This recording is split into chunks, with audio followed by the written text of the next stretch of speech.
Professor James Kihanga Wabacha, a Kenyan veterinarian, obtained a PhD and a Bachelor's of Veterinary Medicine from the University of Nairobi, a Master's of Science degree from Free University in Brussels.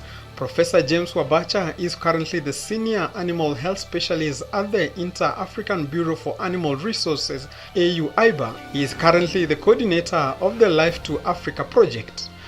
Prior to Life to Africa, he managed several livestock development projects, including the Somali Livestock Certification Project and the USAID-funded project, Standard Methods and Procedures in Animal Health, aimed at promoting coordination and harmonization of disease control measures of trade-related tasks in the Greater Horn of Africa. In these responsibilities, he has been involved in project design, provision of project direction and management and coordination among various actors. Dr. Wabacha is also the Secretary of the International Scientific Council of Trypanosomiasis Research and Control at the AU-IBA.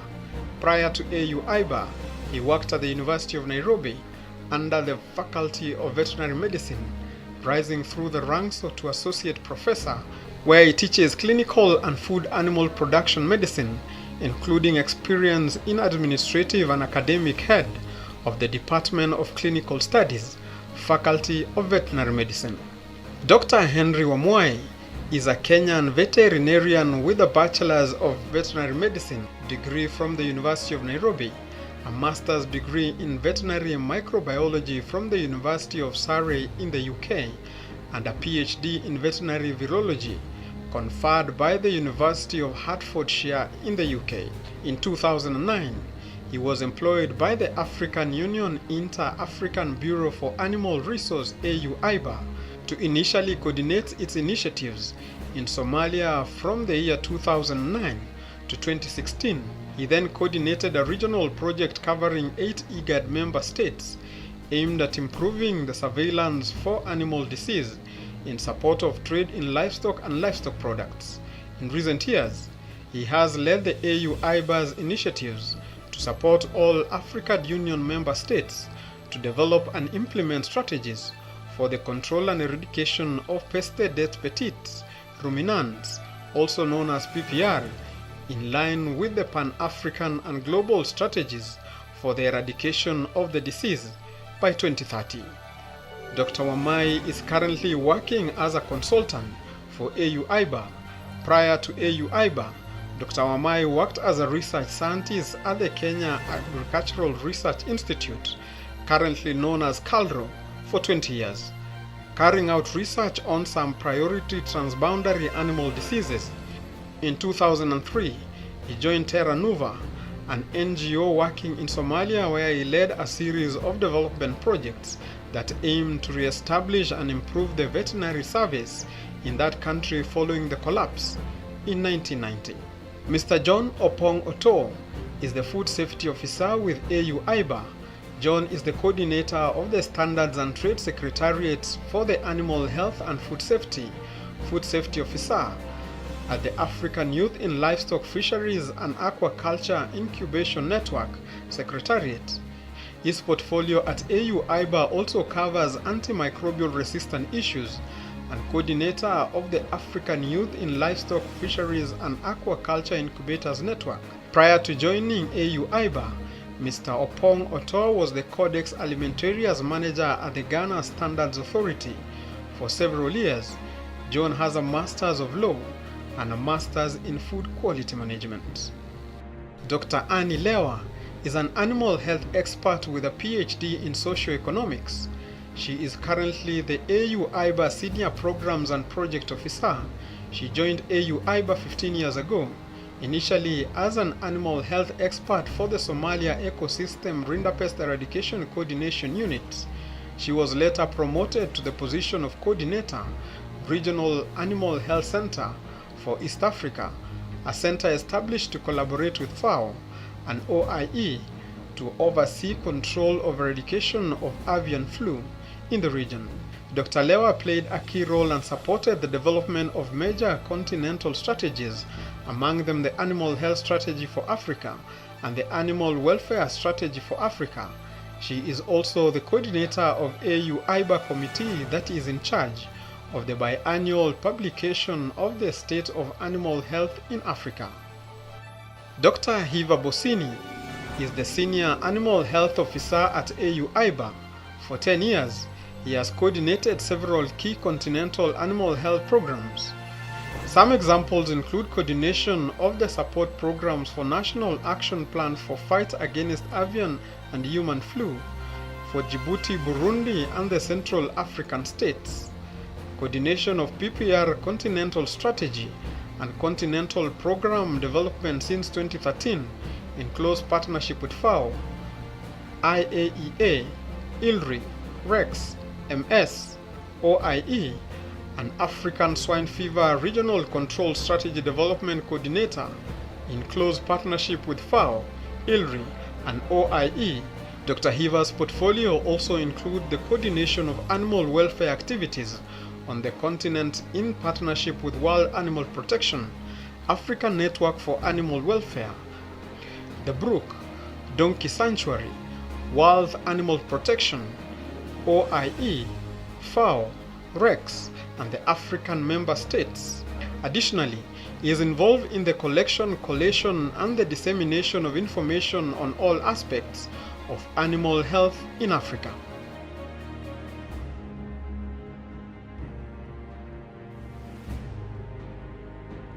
Well, those are our panelists for today. The lady and gentlemen, you had their bios and how they've been able to some of the projects they've been able to lead in the animal health department at AU-IBA. And maybe to start, because we've already wasted a lot of time and we are trying to let's not waste more. Let me start with Professor James Wabacha. And my question to you, Professor, will be kindly introduce to us who AU-IBA is and briefly tell us how it carries out its mandate, its partnership, and how this ties to the Agenda 2063. Thank you, Philip, and thank you for inviting us to this webinar.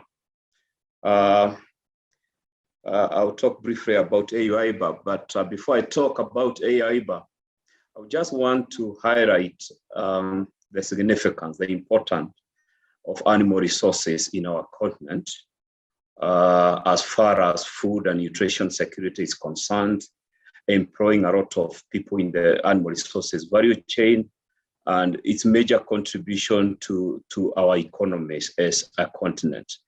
And with that context, then I can talk about African Union Inter-African Bureau for Animal Resources, or AU-IBA, which really was established way back in 1951 to address issues to do with animal health. Then it was established to address a very serious and devastating disease called Ridapest, which was eradicated in 2011. And since then, we have grown to what we are today and dealing with all aspects of animal resources development in our continent. So AU-IBA is a technical office of the African Union Commission in charge of supporting the African Union member states to address challenges and opportunities in the animal resources sector. Given where we sit at the African Union, we do this by supporting coordination of programs and activities to do with animal resources in the continent. And also, we are heavily involved in working with the member states and regional economic communities in coordinating and harmonizing both strategies, policies, and registrations that are relevant to animal resources development in our continent. And we'll be talking much later to see how then we address such issues. It is important to note that as a continental body in charge of development of animal resources, AU-IBA is very strong in the area of advocacy to enhance investments in animal resources sector.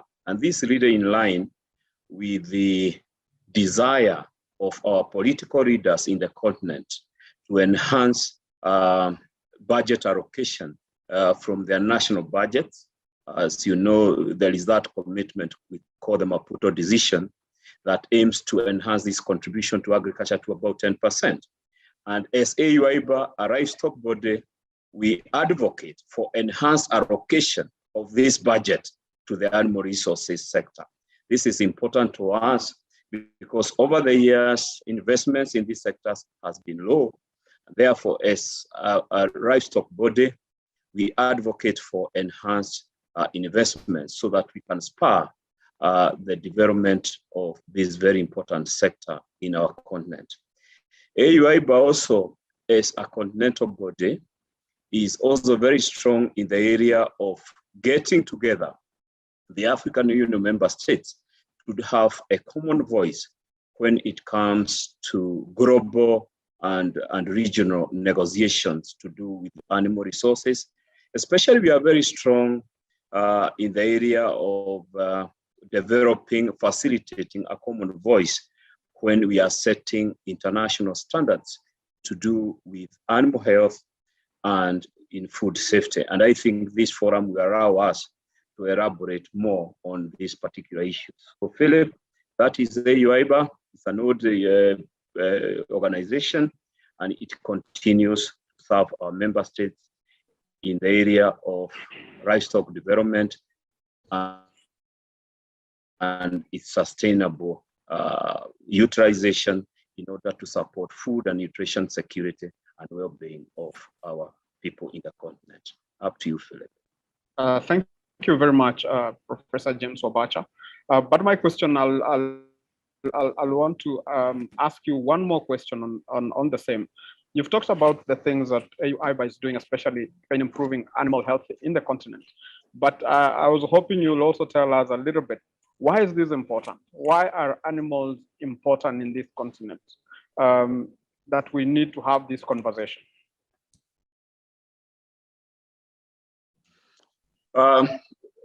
Thank you, Philip. I started by really trying to highlight the importance of this sector. It's quite important, and I can emphasize on this because that is the context under which we operate. And I think this discussion with our participants, we really need to dialogue on this. So this particular sector, the animal resources sector, is so critical for our continent. As I said before, we've got about 350 million people in the continent whose life depend on this sector. So you are talking about, if you talk about poverty alleviation, if you are talking about nutrition security, you can see the number that is engaged in this sector. And therefore, it's a sector then we need to invest more so that we can also get this big, huge number of people out of poverty. I also said, if you look at the contribution of this particular sector to the national economies, it's huge. You are talking about a contribution between 30 to almost 80% to the agricultural GDP, depending on the country you are talking about. Yeah. So you are talking about a sector whose contribution to our national development is huge. You look also at a sector where you are talking about issues of health. For us to sustain productivity, for us to sustain trade, there are issues of health. And we'll be talking later about the association between animal health, human health, and the environment. And therefore, it's an important sector to discuss and deal with if we have also to address other areas of socio-economic development, including the public health, including environmental sustainability. So really, this is a huge sector, and therefore, there is a business case for us to invest in this sector and for us to have really serious dialogue with the policymakers and other stakeholders on how we can sustainably develop this sector for the benefit of the African continent. Up to you, Philip. Thank you very much, Professor. I don't know if the other panelists have anything to add to what Professor Wabacha has already told us about AU-IBA and the strategies they've been doing. If I may, Philip, this is Henry Wamwai. Please, Henry. Yeah, not so much about the strategies, but about the contribution of animal resources on the continent. The Professor Abacha mentioned the number of people on the continent that depend either directly or indirectly on animal resources. And if you look at, for instance, the IGAD region alone, which is largely arid and semi-arid, and therefore has very little area available for arable agricultural production, animals are perhaps the best way to utilize the vast rangelands and the arid and semi-arid areas of this region. And this also applies for the Sahel region in Western and Central Africa. And therefore, they play a very big role in sustaining these ecosystems and utilizing them for human well-being. Animals also provide very rich sources of nutrients, especially for children and the sick and elderly, which cannot be sourced from other, for say, plant foods, and therefore play a very huge role in nutritional security and improvement. In addition to that, the population of the whole world, indeed the continent and the regions, is growing. And the lifestyles are changing due to urbanization, due to better incomes, disposable incomes, and lifestyles are changing and people want to eat better foods, and often these are animal-sourced foods. And therefore, animals play a very critical role in sustaining these demands. So just to contribute to James's narration about AU-IBA and the importance of animals on the continent. And of course, if you look at fisheries. Go ahead. Yes. If you look at fisheries, Africa has access to huge resources, water bodies, where fisheries and also can play a very big role, another rich source of proteins for our human growing populations. Okay, over to you, Philip. Thank you. Thank you very much, Henry. I also see Dr. Annie has a hand up. Please, Dr. Annie. Thank you very much.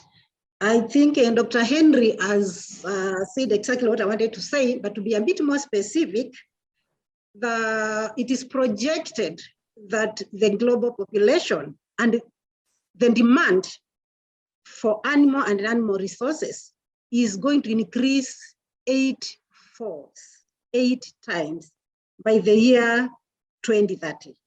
So I think it is true what Professor says, is need to stop doing business as usual. Thank you. Thank you very much. Just Philip, to add and to come to the specific, just give figures and update all of the attendees. This is Dr. Busini. Yes, Dr. Busini. Yes, currently it is estimated that the animal resource sector contribute between 30 to 50% of the agricultural GDP. 50% mostly in the Sahelian countries, with, let's say, ASAL, the arid and semi-arid areas. That's what just I want to add to complete the figure. Okay, thank you very much, Dr. Hiva Bosini, for your contribution. From what Professor Abachi has really presented to us is the importance of why we needed to have this conversation in the first place.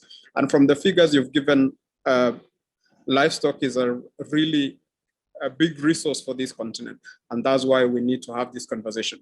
I will move to the next question, and this next question I will direct it to Dr. Hiva Bosini.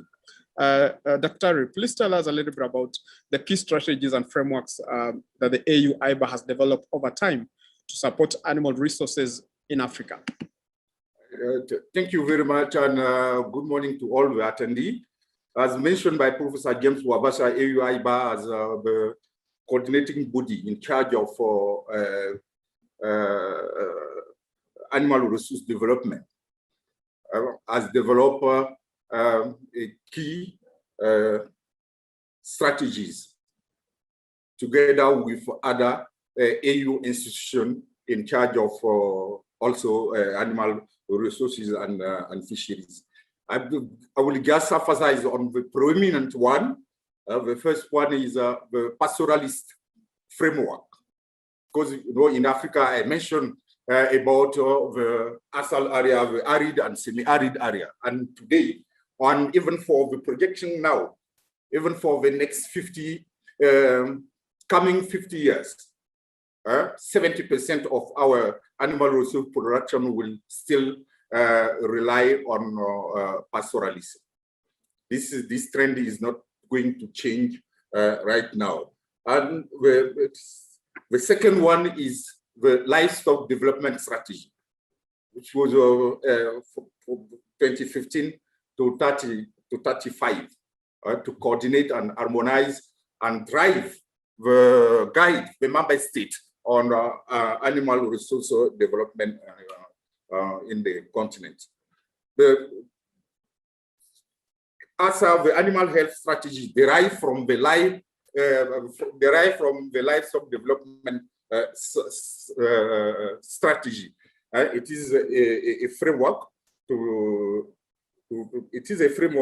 for delivering a sustainable animal health system in Africa that meets the World Organization for Animal Health, OIE, and other relevant global standard.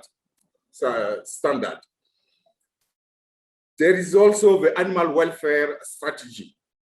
Africa was really lagging behind the other region or the other continent. And AUIBA with partners has spearheaded the development of the animal welfare strategy to coordinate all the animal welfare practices for responsible and sustainable development of animal resources in the continent. Together with the Africa CDC, AUIBA also has developed the Antimicrobial Resistance Framework that now all these strategies have been endorsed by the head of summit of the African Union Commission to be implemented by all the member states and the regional economic communities. One of another important strategy is the Pan-African PPR control and eradication strategies. As you are all aware, after the eradication of the reindeer pest, the next targeted disease to be eradicated worldwide, and especially in Africa, is the PPR. Another important one is the African swine fever control strategy. Because today, half of the meat consumed in the world are from the pig industry.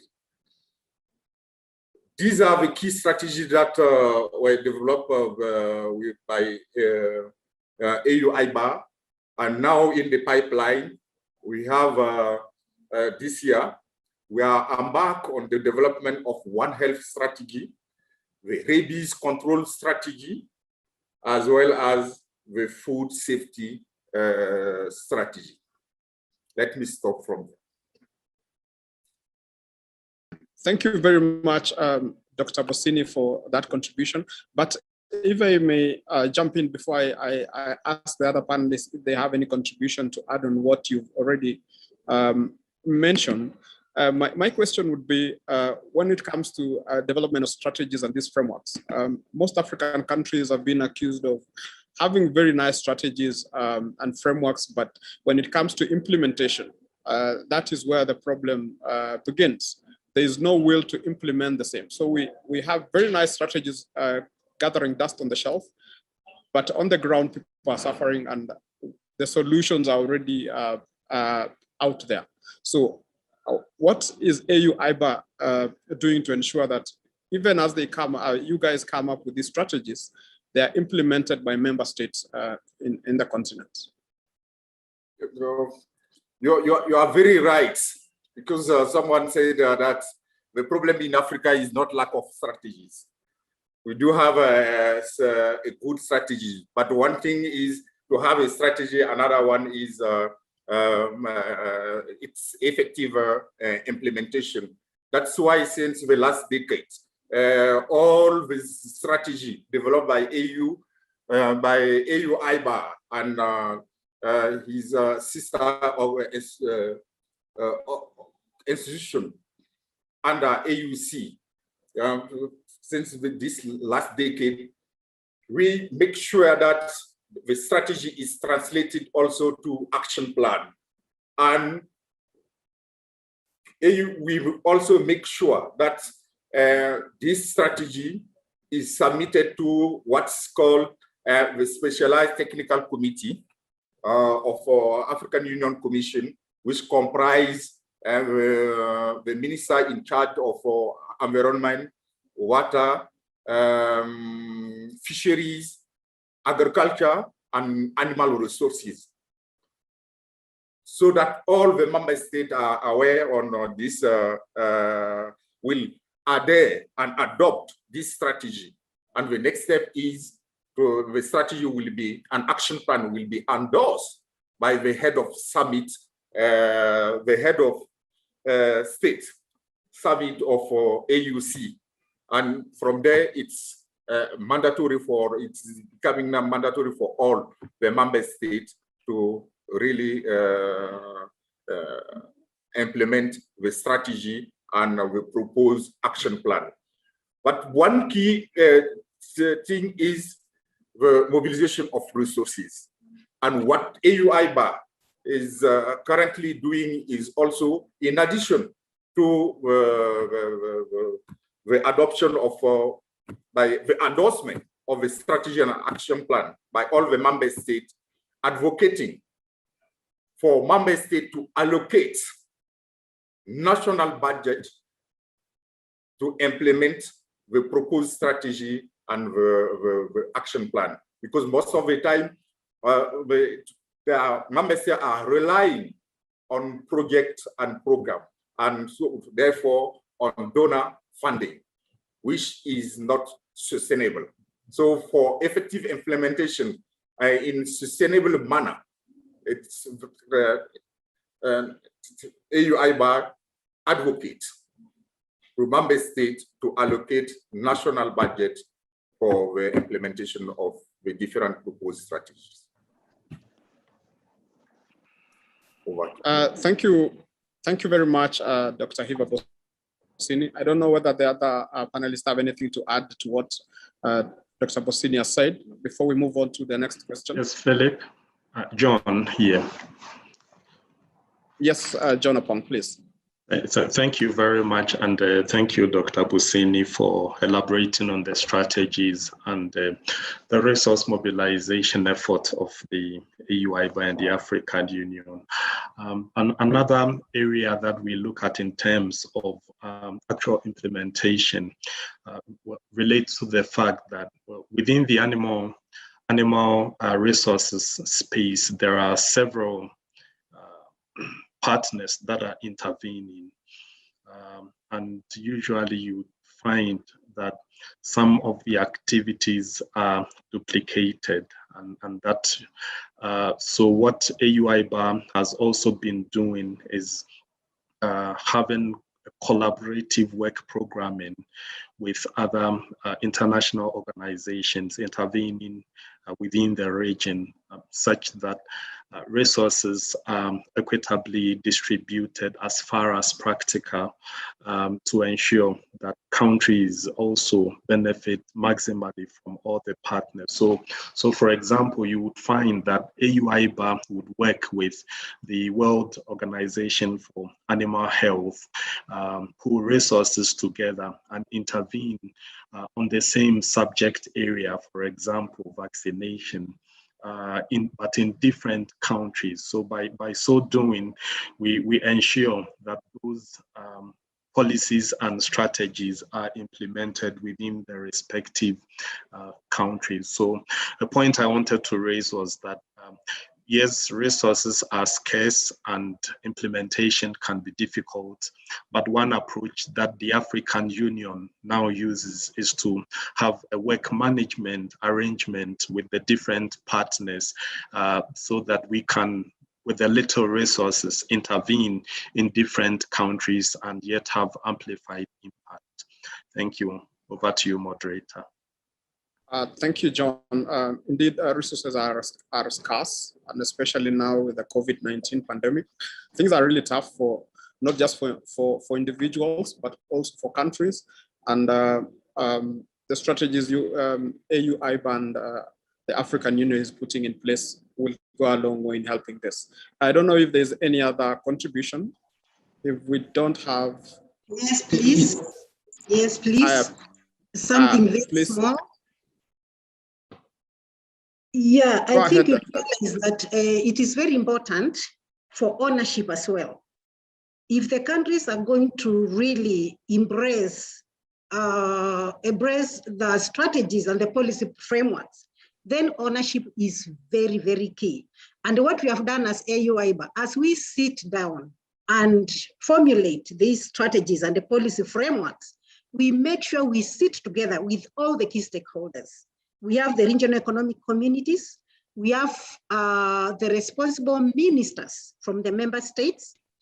And we have our donors or development partners. So we always make sure that they have owned the process from day one of the formulation of the strategy to implementation. And this helps us know who should do what. And it helps us not get them by surprise. So I think a lot of things are in the archives, not only strategies, but even technologies in Africa, because there was no ownership. And maybe what you formulated or what you proposed and sold to the member states, they did not need it. They wanted it done differently. So what AU-IBA has done, we've really invested in buy-in from all the stakeholders as we do all our programs, strategies, and the policies. Thank you. Thank you, Anne. It's indeed, if you can produce something for me and I don't need it at that particular time, then be sure I will not be able to use it. And I agree that ownership is a very important aspect when it comes to implementation of these strategies. And I'm sure Dr. Bossini will agree with you on that exactly. I don't know whether we have any other contributions.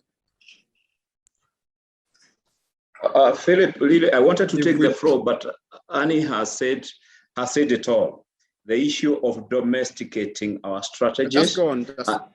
Yes, and probably what I would want to say is that once we formulate the continental frameworks, and as we have said repeatedly, we are working very closely with regional economic communities, and what they do then is to translate this continental framework into regional specific strategies aligned to this framework.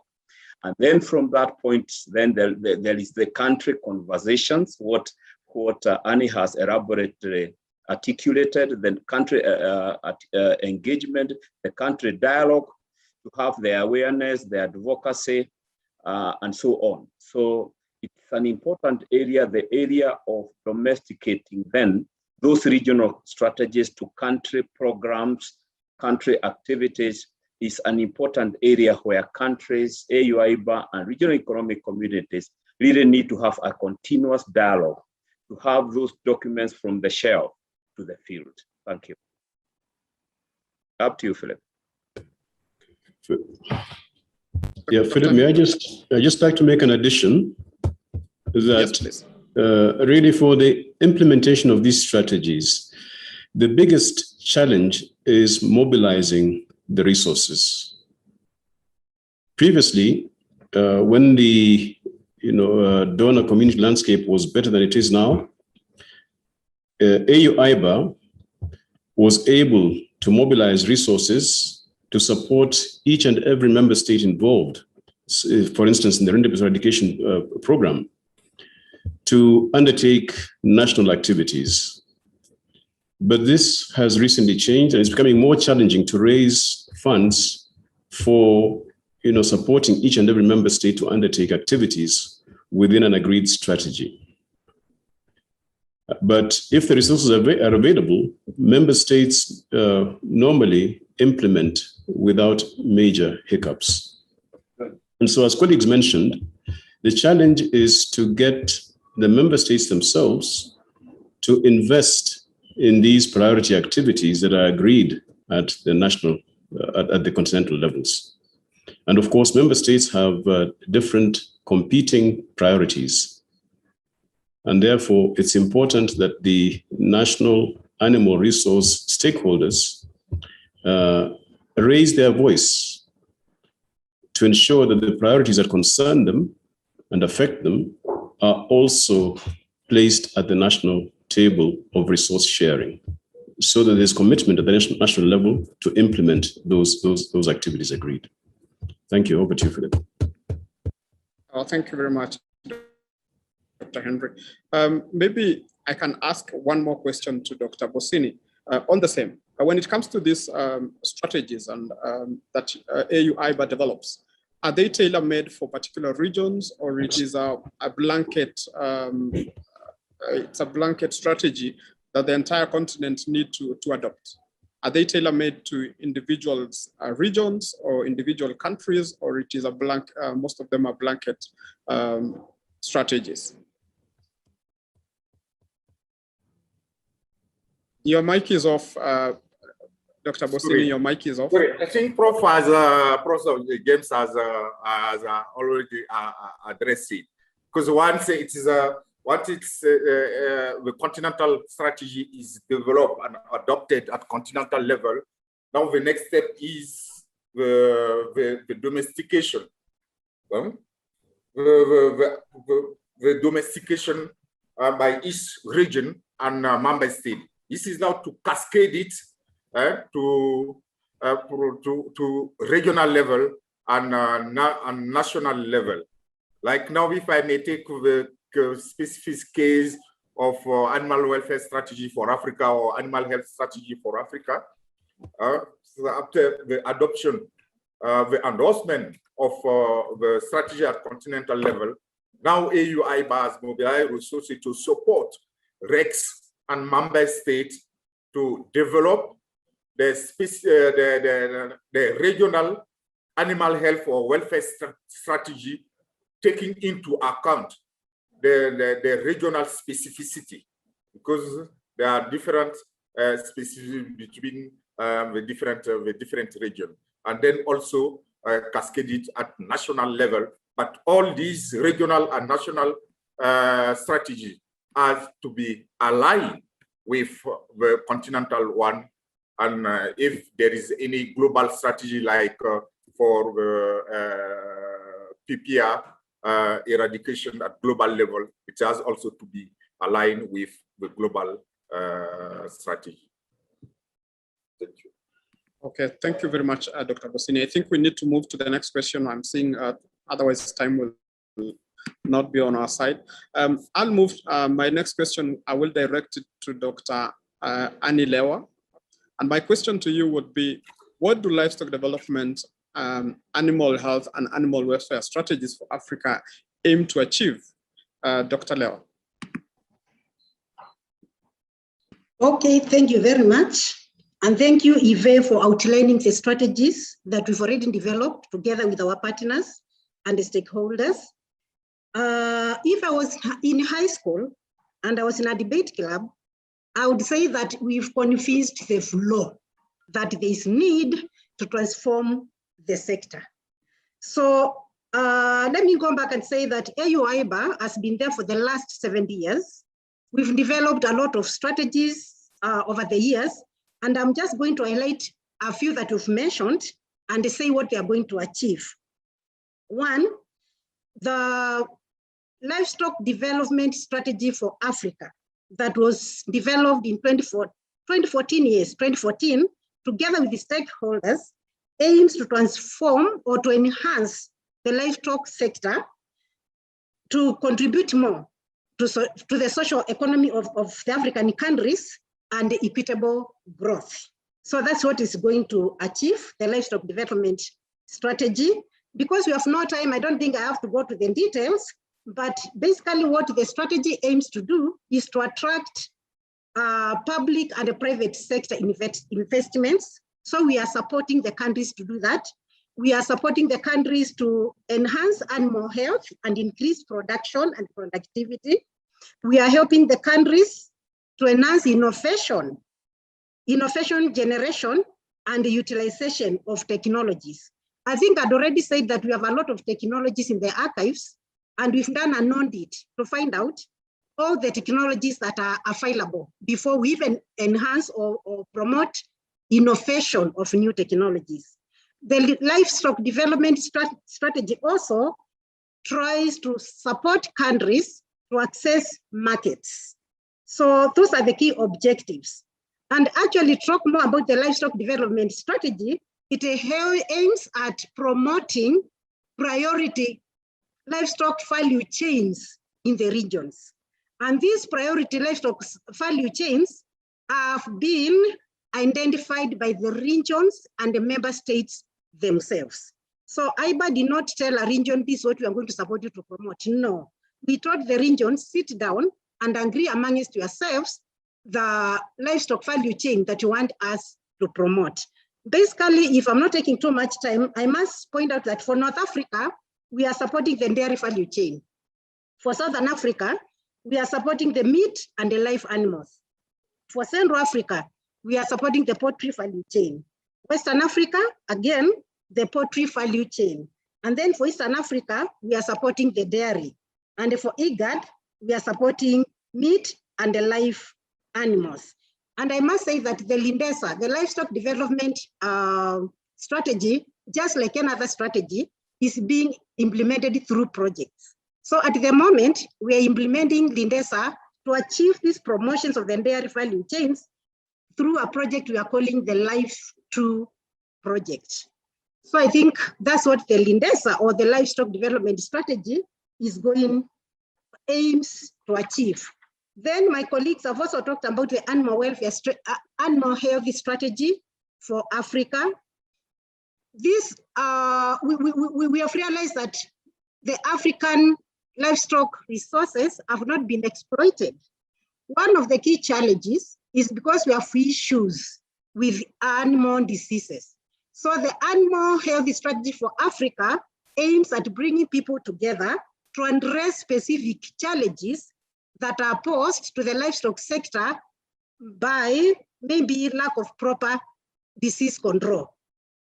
So what we are going to do with the strategy is that we are going to bring people together, regions, member states, to coordinate disease control and prevention.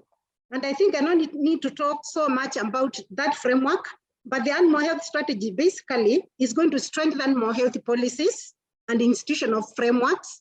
It is going to reduce these risks and the impacts on animals and humans. The strategy is going to improve capacities. And then it's going to improve capacities to access to inputs and the markets and the trade.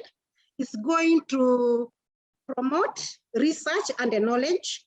And the animal health strategy also is going to enhance partnerships in investments. If briefly, you can allow me to go through the animal welfare strategy again. And as I said, this animal welfare strategy was also developed with the coordination from AU-IBA, but with the involvement of stakeholders.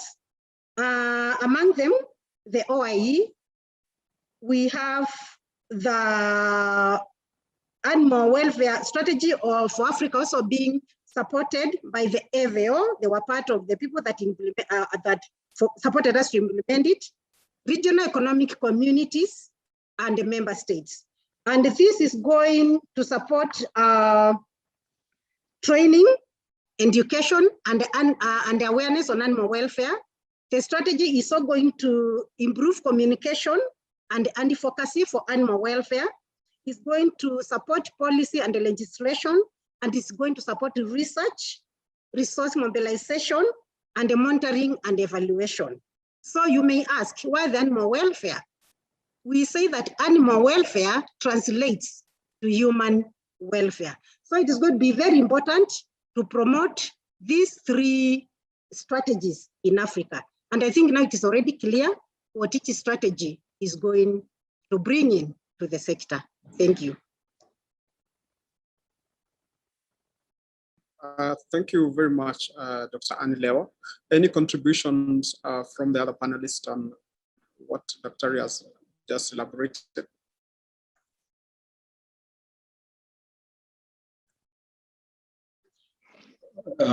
If you allow me, Philip. Please, Professor. I hope I will not break this time. Just to add on to what Annie has said, and I think it's important because we have this interesting dialogue with our participants to realize, and I would want to talk about the animal health strategy for Africa. This particular strategy is telling us as a continental body, as regional economic communities, as member states, to do business unusual. It's business unusual because with the time we have realized that to address an animal health issue goes beyond the usual traditional animal health approach. In the sense, we really need to look at human, socioeconomic factors, and environmental factors in order to address animal health issues comprehensively. And this particular strategy attempts to take that direction towards a very holistic approach to animal health through the specific objectives Anne has clearly and well articulated. So in implementing this strategy, we want to avoid the losses that the sector is incurring from animal diseases. It's huge in the continent. About $4 billion are lost every year. It's like we are losing a quarter of what we produce in the animal resources sector. And therefore, we need such a holistic approach in order to be able to address the issues of animal health from a very broad perspective. So I would encourage colleagues and member states and regional economic communities as we try to domesticate this particular strategy to really take that approach in line with the current thinking that we cannot address animal health from a narrow perspective. Up to you, Philip. Thank you very much, Professor Abacha. Can I go ahead? Please, Dr. Bosin. Thank you. Prof has already elaborated on the animal health strategy for Africa. I would like just to add something for the animal welfare strategy for Africa. Because when you talk about animal welfare in Africa, it is seen like a foreign concept.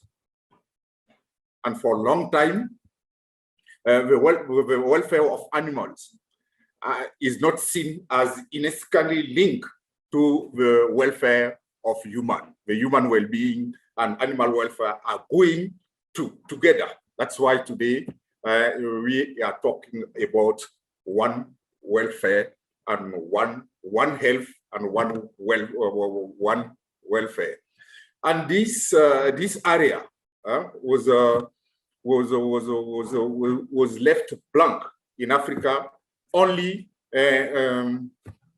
NGOs intervening in this area.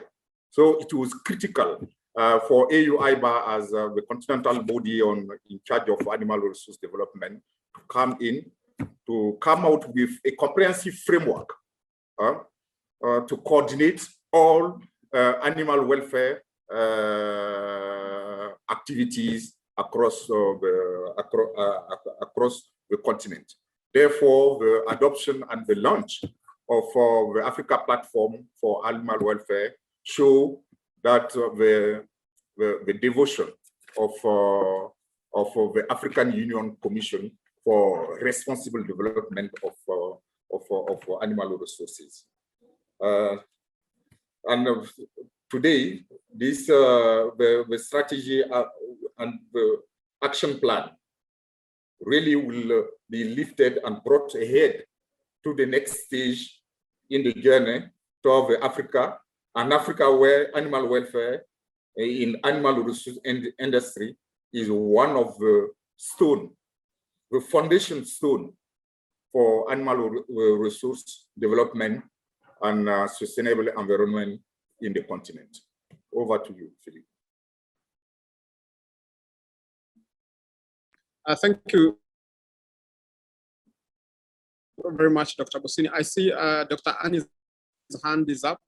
Dr. Annie, before I ask your question that just come to my mind. Mm-hmm. Oh, also I can talk before you ask?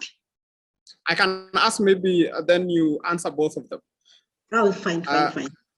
Now that we are talking about animal welfare, let me give an example of one that, and maybe you will tell us what AU-IBA is doing to address this problem. There's been this issue of sprouting slaughterhouses for donkeys. And we hear that if we are not careful, the donkey will be extinct by the year 2030, if I'm not wrong. What is AU-IBA doing as one of your examples when it comes to animal welfare? What is AU-IBA doing to protect also this particular animal? It's a very important animal, especially in Africa. As you add to what you are to say, your contribution that you meant to add. Yeah, maybe Please go ahead. I start with your question. Then I can add what I wanted to add, what Dr. Hive had said. One, issue of extinction is not an animal welfare issue. The animal welfare issue is, how are you slaughtering that donkey or that cow or that chicken? Are you doing it in a humane manner? And the animal welfare doesn't just come to the slaughter, even to the management. How are you housing that animal? How do you feed that animal?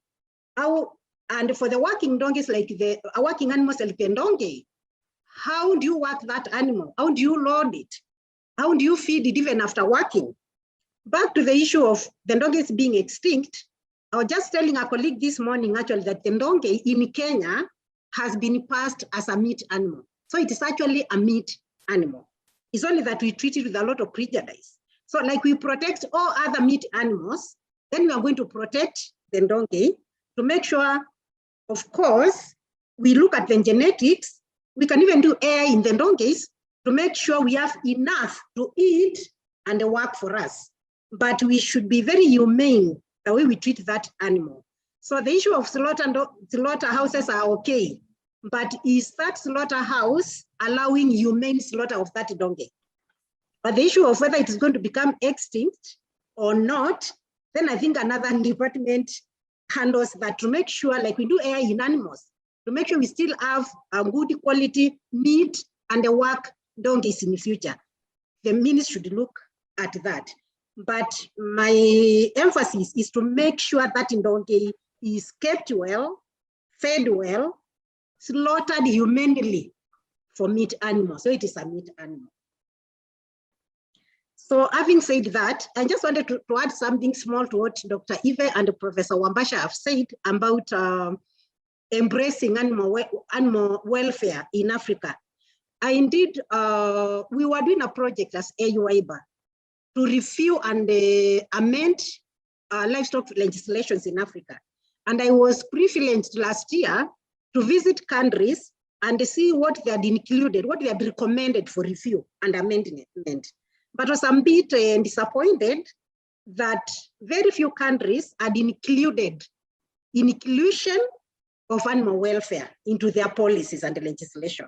So this strategy is going to take us very far in embracing that concept of animal welfare so that we come up with proper policies and a legislation that promote animal welfare in Africa. So what Eva says is very true. For a long time, we have not embraced the concept of animal welfare. The NGOs did it, but they were mainly on the working animal and the pets. It was not very integrated. So the strategy is going to allow us to integrate and treat animal welfare in totality. Thank you very much. Thank you very much, Dr. Hiv. Go ahead, Dr. Bossini. Yes, just to add on what on the specification on donkeys. That donkeys are important in Africa, mostly in most of the African countries. Donkeys, especially where I'm coming from, Sahelian countries.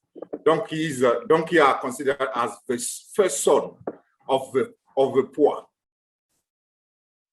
And as we are working closely with key partners on these donkey issues, and especially what you mentioned about the slaughtering house, the abattoir, the donkey skin trade. We have conducted a study across the country that will now, we have done the analysis, and soon the report will be out. What we are doing also this specific issue, on this specific issue of donkeys, so in close partnership with the Brook Hospital for animals. Thanks also, let me take this opportunity to thank them, because they have been our key partners in promoting animal welfare agenda in the continent. There will be a regional meeting in West Africa on donkey species exploitation. That's the national government will come together and then discuss how we protect, come with a common voice, a common position on the protection of this very important species in Africa.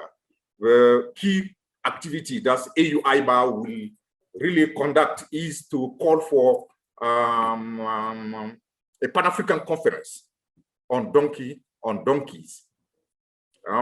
Under the theme is that following the over-exploitation of the donkeys across the continent, to come out with a common understanding and a common framework on this species exploitation and protection on the continent. Thank you. Thank you very much, Dr. Bossini. I see Dr. Annie's hand is still up. I don't know whether you still want to contribute or it's an old hand. No, the hand just refused to go down because of technology. Sorry about that, Philip. No problem. Let's move on to the other part of this conversation. Let's look at the intervention now being put in place or being rolled out.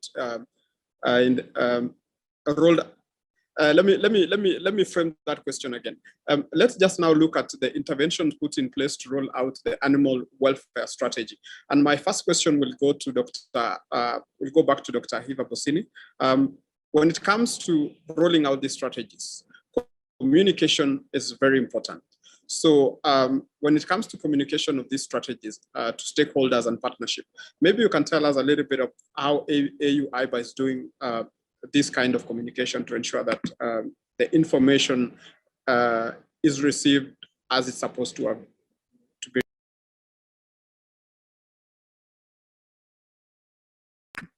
Thank you, Philip. The strategy was developed and endorsed together with the establishment of Africa Platform for Animal Welfare, which comprise the key actors intervening in the area of animal welfare, mostly all the member states, the African member states, all the regional economic communities, all the international organization, research, veterinary school, civil societies, and the key animal welfare organization present in the continent, as well as the national association. And all, they are all this strategy is not only for AUIBI, it's for member state and all the organizations which embrace the animal, which embrace animal welfare activities. I said during my previous intervention that the strategy was really meant to coordinate all animal welfare efforts across the continent, to guide all the partners, member states, on the priority activities on animal welfare. And he mentioned that because it was a new concept, it was not part of the national veterinary legislation. And today, now since the last 3 years, AUIBI is supporting all the member states to mainstream, advocating also to mainstream animal welfare issues in the national veterinary legislation, Animal Health and Production Act at national and regional level. The second thing is now mobilize resources to assist member states and RECs to develop the regional and national animal welfare strategy in line with the continental framework. So the good example is now that the East African, all the member states of East Africa have now developed and adopt their national animal welfare strategies as in line with the East African, the regional animal welfare strategy for East Africa, which was also developed in line with the continental framework. Other REC are now also on board. The ECOWAS region, West Africa, has already developed and validated its regional animal welfare strategy in line with the continental framework. And currently, we are supporting Central Africa, Northern Africa, and discussion is going on with our partners to support the South African region to develop the regional animal welfare strategy. Thank you. Thank you very much, Dr. Busini. Any other, Dr. Annie, your hand is up. Yes, now it is intentionally up. Back to the question of communication. Okay. Yes, I think Eve has said it all, but I just want to emphasize on the fact that AUIBA has a strong communication department. We have a communication officer who also translates these strategies. You know, the strategies are very technical.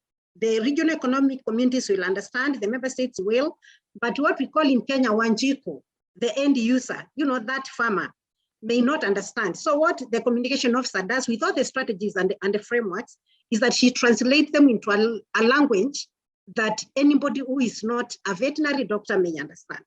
So to make sure all the strategies, not only the animal welfare strategy, all the other strategies, to make sure they are palatable by the end user. We also make sure we have pliers and the other, we process them to a language that anyone can understand, and then we distribute them. So it is possible that communication can be an issue, but we make sure we are only not communicating to the technical only. We also communicating to what we call in Kenya Wanjiko, the end user who may not understand the technical terms. Thank you. Thank you very much, Dr. Lewa. Any other contribution from the panelists? If there's none, I will move to the next.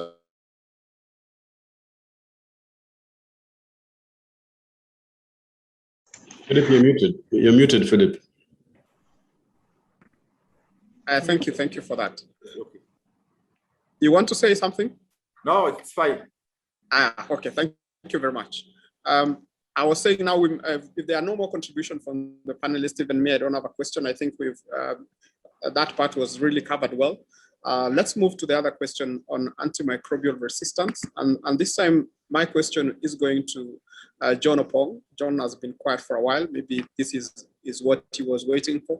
Maybe, John, you can tell us what the African Union or AU-IBA has been working on when it comes to antimicrobial resistance and antimicrobial use.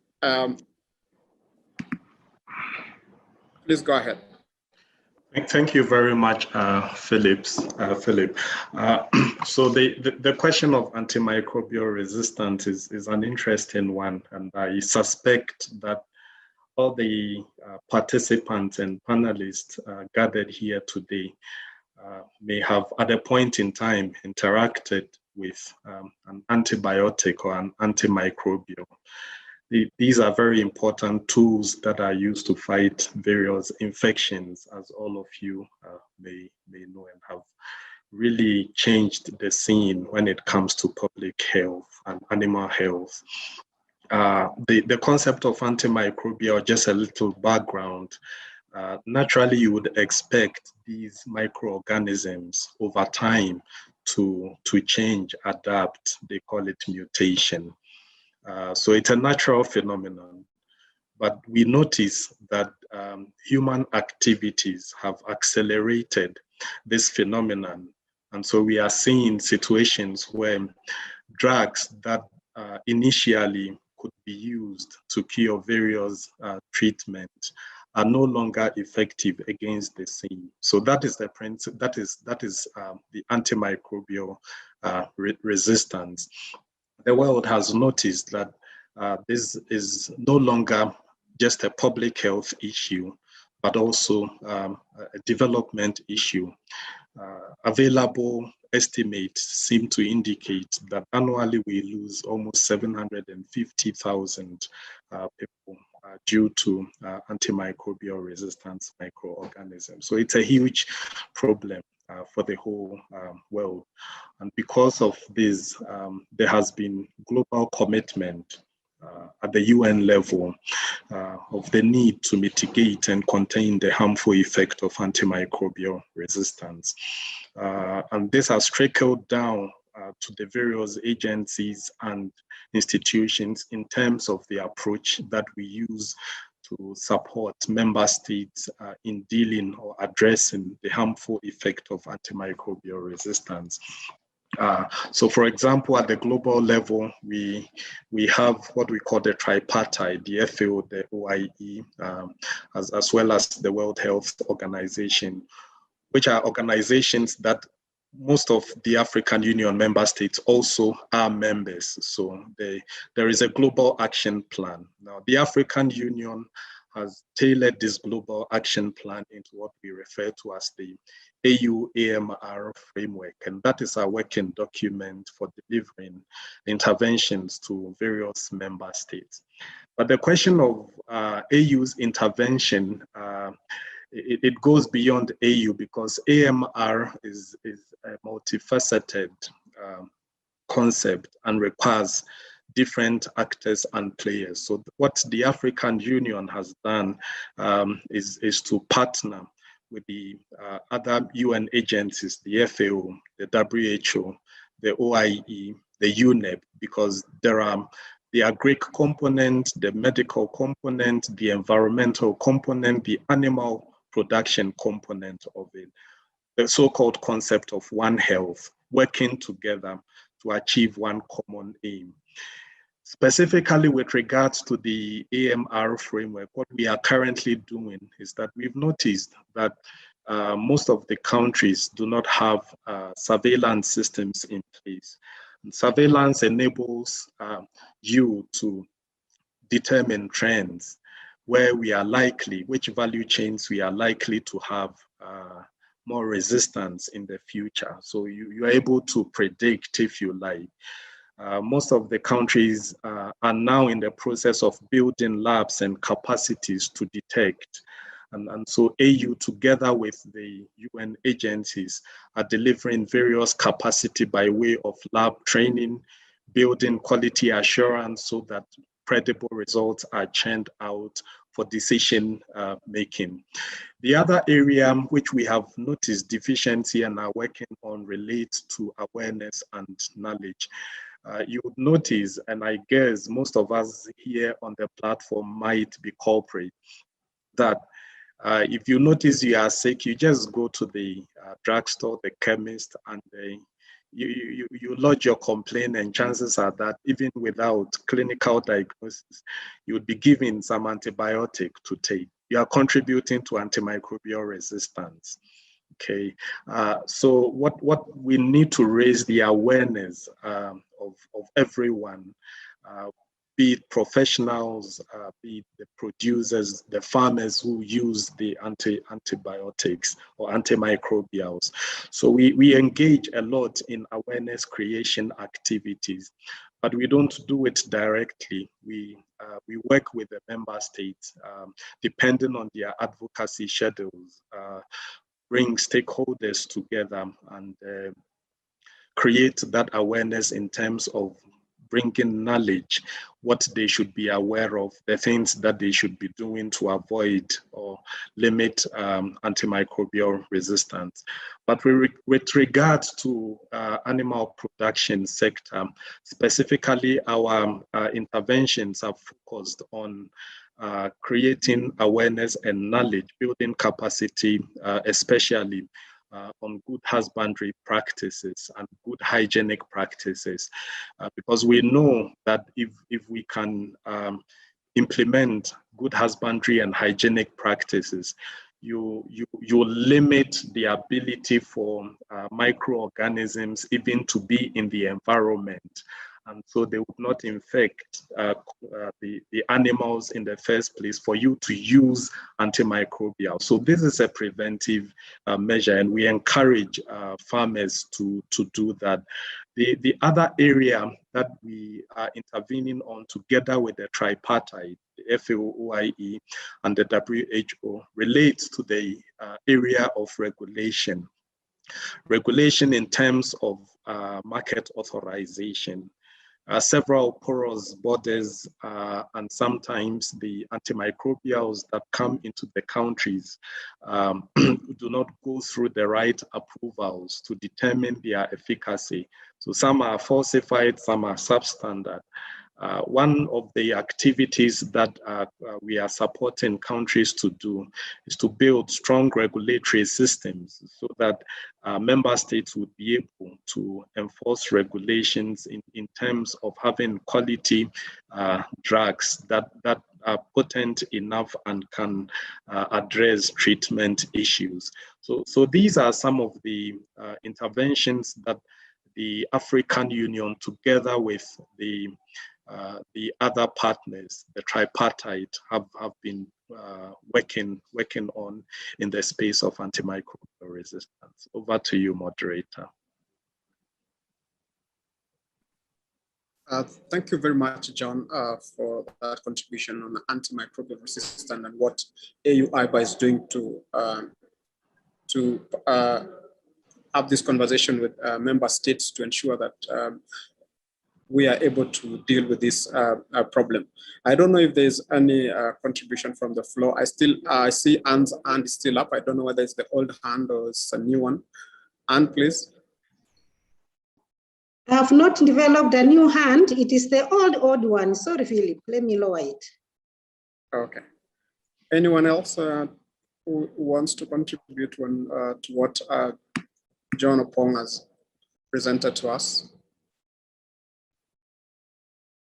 If there is none, we will move on to the next question. And this question will be directed to Dr. Henry Wamai.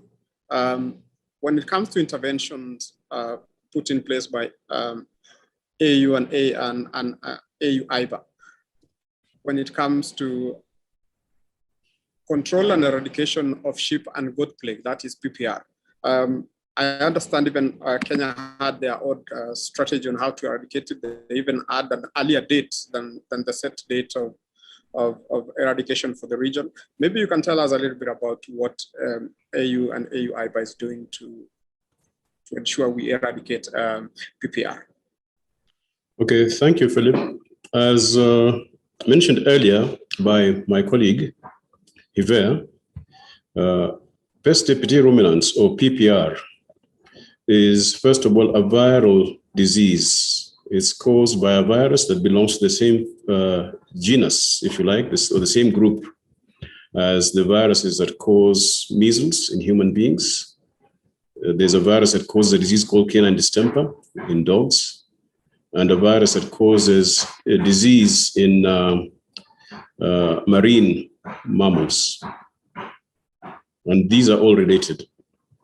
Generally, these are viruses that affect large populations of animals, and they have devastating effects. It also, is related to the rinderpest virus that was eradicated a few years back. Viruses that cause devastation and therefore draw attention and concern of farmers and other stakeholders. Now, after the eradication of rinderpest in 2011, the global community, led by FAO and OIE, determined that PPR should be the next animal disease to be eradicated. Now, rinderpest was the first animal disease to be eradicated globally, and it was the second infectious disease after smallpox to be eradicated. So far, only 2 diseases have been eradicated globally: smallpox and rinderpest. Smallpox of humans, rinderpest of animals. And so the veterinary community decided that PPR should be the next disease after rinderpest to be eradicated for good reason. One, that there is a good tool for controlling the disease, a good vaccine, which requires only 1 shot, and it protects the animal for at least 3 years. And 3 years in many production systems is the lifetime of a sheep or goat. And so we could say that the vaccine protects sheep and goats, offers lifelong protection with 1 shot. Secondly, there were good tools for the identification of this disease, good diagnostic tests that accurately identify the disease. And thirdly, that the disease is transmitted by direct contact. So if you cut off direct contact, in other words, if you limit movements, as we're being told for COVID-19, then the opportunity for spread is limited. There is no carrier state. In other words, if an animal recovers from the disease, it is not likely to one day reactivate the disease and transmit to other animals. Okay. So these are good features that lent the disease to eradication. Now, in Africa, AU-IBA led efforts to bring to the attention of our ministers initially the need to eradicate PPR. And in 2010, when we were sure that rinderpest was eradicated from the continent, we raised this at a ministerial meeting that we convened in Kampala, Uganda. And the ministers mandated AU-IBA and the regional economic communities to proceed to develop strategies for the eradication of PPR and mobilize the necessary resources.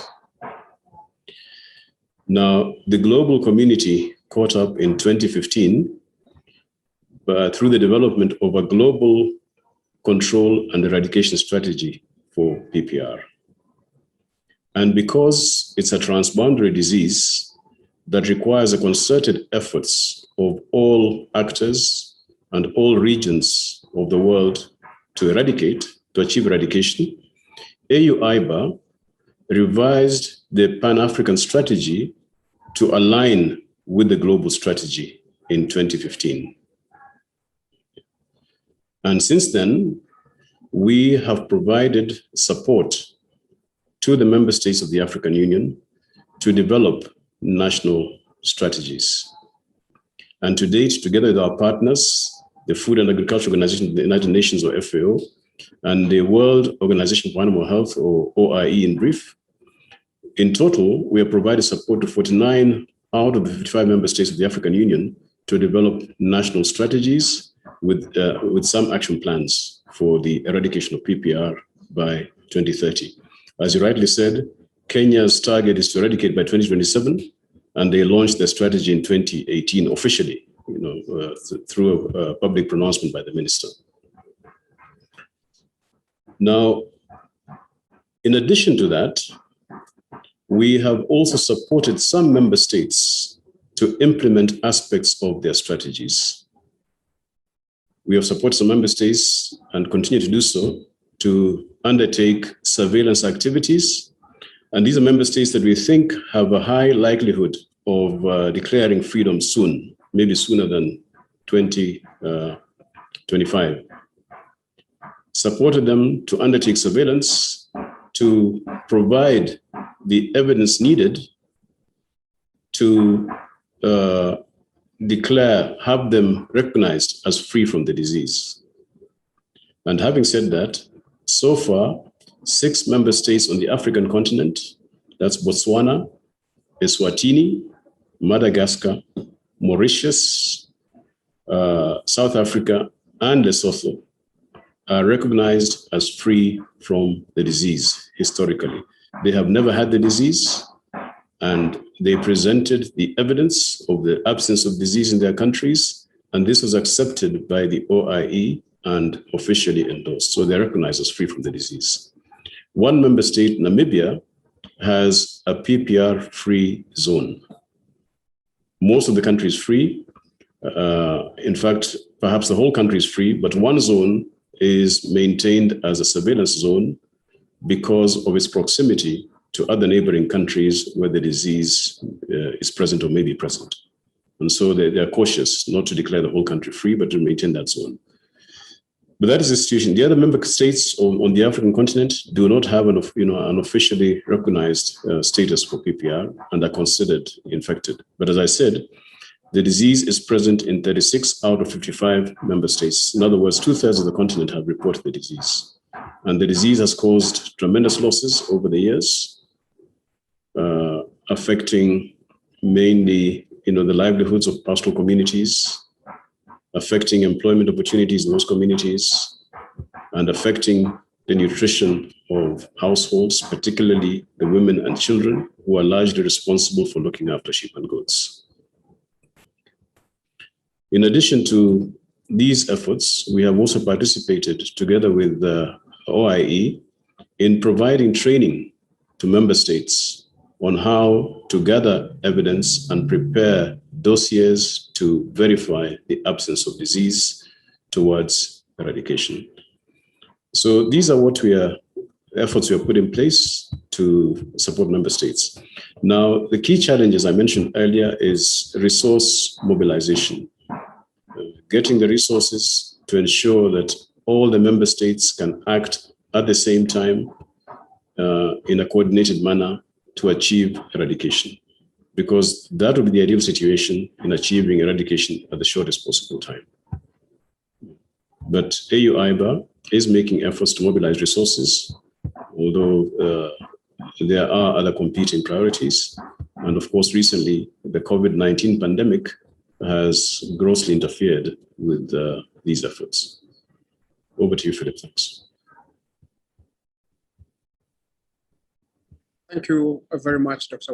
Omwai, for that contribution on the strategies being put in place for the eradication of PPR. I don't know whether there's any other contribution from the panelists.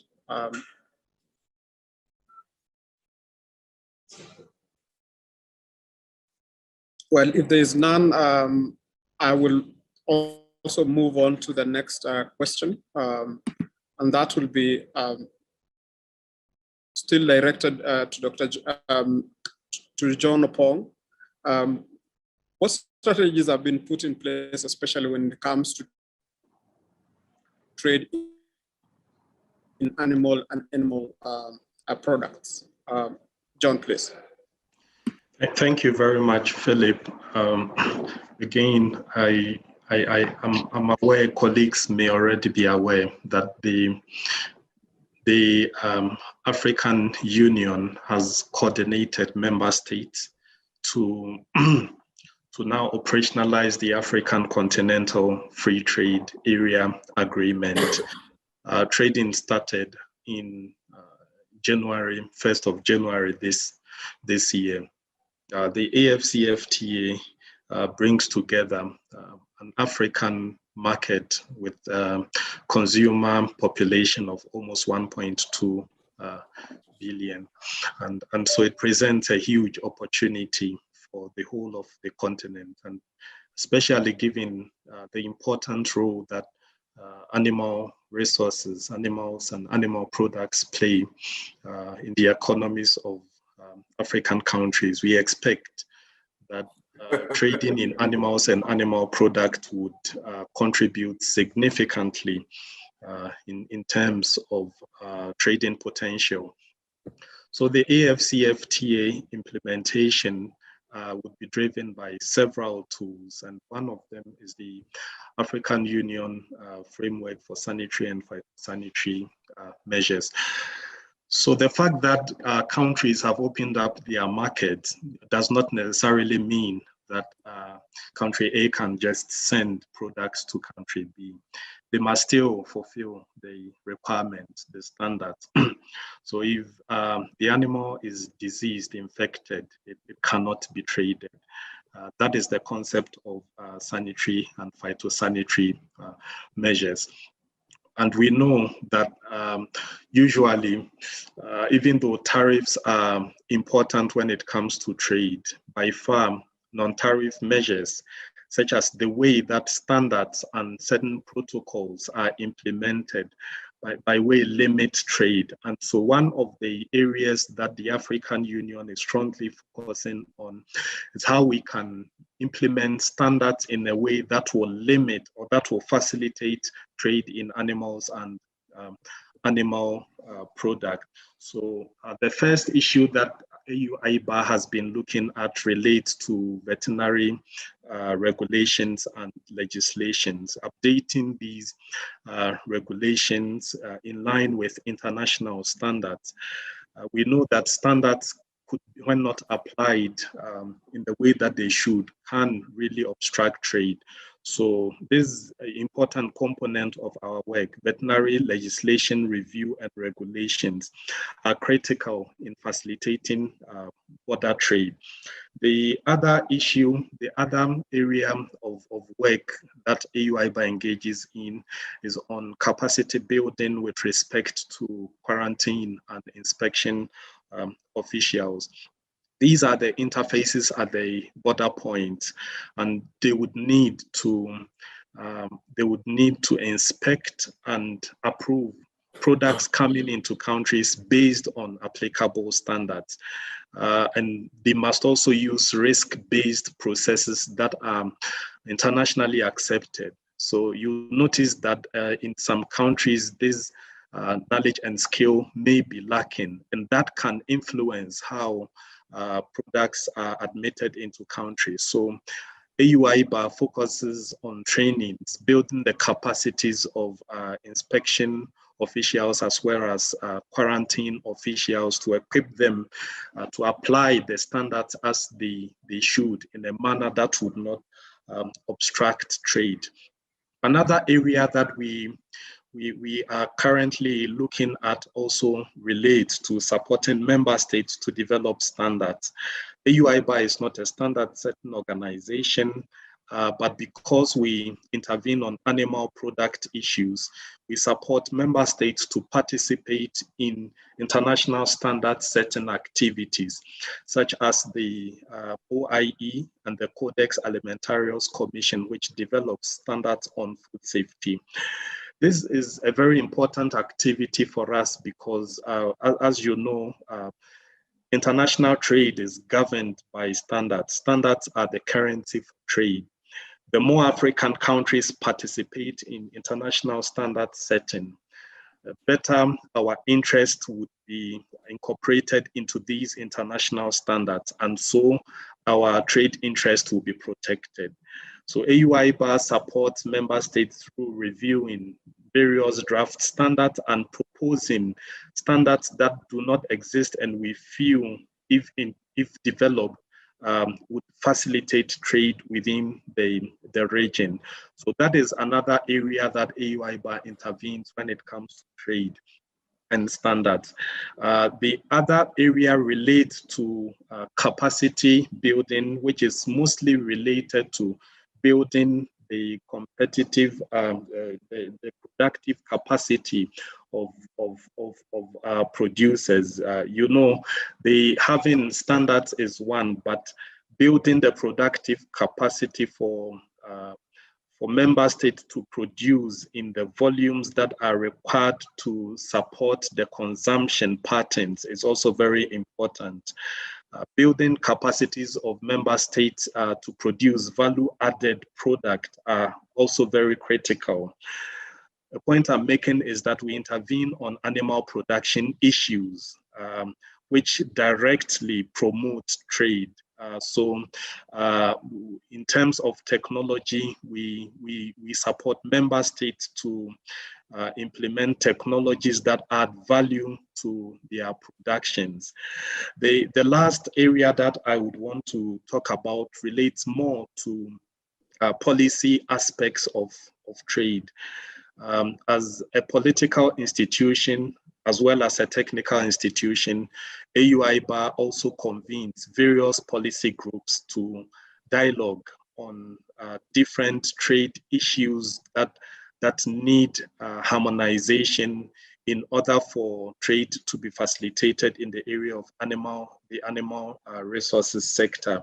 So regulatory forums are important avenues that we deliver this particular activity, bringing chief veterinary officers together, bringing animal production officers together to discuss common trade issues that affect intra-African trade. Is one way of promoting confidence and trade amongst African trading partners, and thereby facilitating trade in animals and animal products. So these are some of the trade and standard related areas that we intervene on. And I'm sure my colleagues would want to add on to that.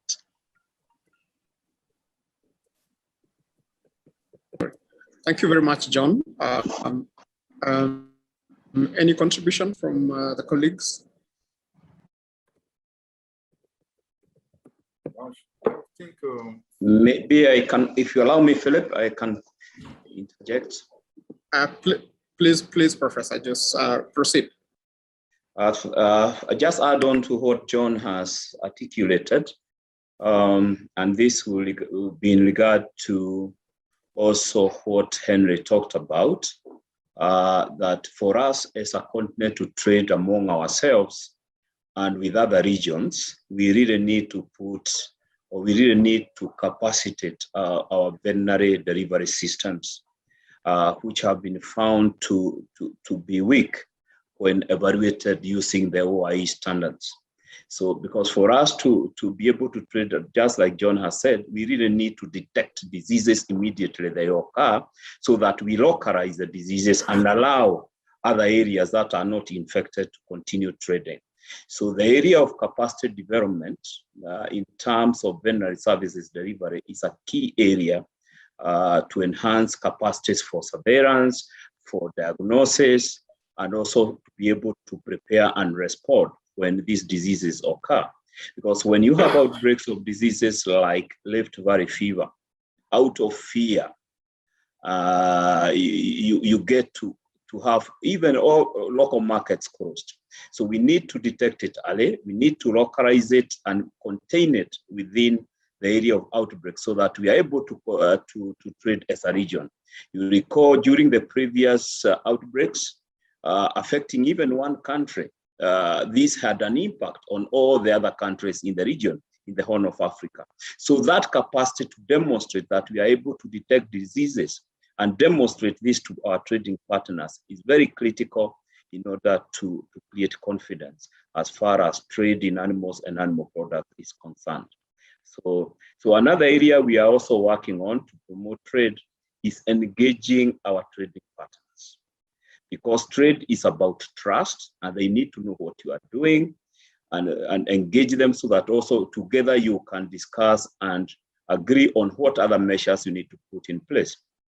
And AUIBA has been facilitating dialogue with the countries in the Middle East, including Egypt, to try and promote trade between the Horn and that particular important market for animals coming from the the Horn of Africa. So engaging them is also important, and we do support trade missions, even to, for example, the Dubai Food Fair. So in order to enhance this kind of interaction, benchmarking, and also to talk to the veterinary authorities in the Gulf. So up to you, Philip.